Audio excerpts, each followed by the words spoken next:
So Khamzat Chimaev will be out until April. Apparently, Khamzat Chimaev has confirmed that he requires an operation on his foot that will rule him out until about April times. Now, this is, of course, a shame. He's a UFC middleweight champion, a guy who, to be honest, doesn't take any damage in his fights. So, after that DDP fight, after he won the belt, he could have fought again this year. The style he fights, he probably could have fought 2 times this year. But Khamzat Chimaev, for whatever reason, throughout his career, he's always had issues, right? Whether that be injuries or missing weight or whatever. He's always got issues which have prevented him from being so much more active. Because again, he's a style that typically, everyone he's fought up until DDP, he's just run through everyone. And then come DDP, he just smothers him for 5 rounds. So he basically takes no damage in his fights.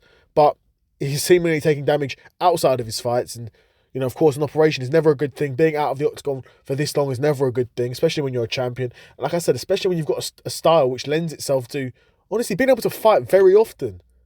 Because you're not going through wars, you're not a brawler, right? He's not relying on brawling skills to win these fights. He's not relying on chin to win fights, But of course, Khamzat Chimaev has got the potential to go on and become one of the most dominant middleweight champions in a very long time. But he has to actually do it.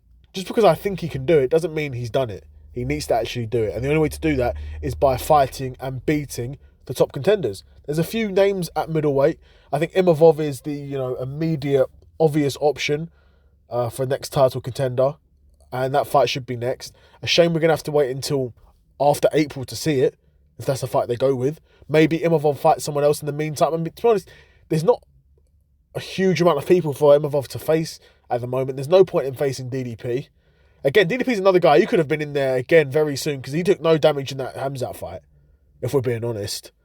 He took a bit of ground and pound, but, do you know what I mean? It wasn't that bad for him. But yeah, definitely let me know what you guys think of Khamzat Chimaev, requiring surgery and being out until after April. What do you think of that? Who do you think he'll fight when he comes back? And yeah, another episode of the Seth Solo Side Quest in the bag. And I'm out. Peace.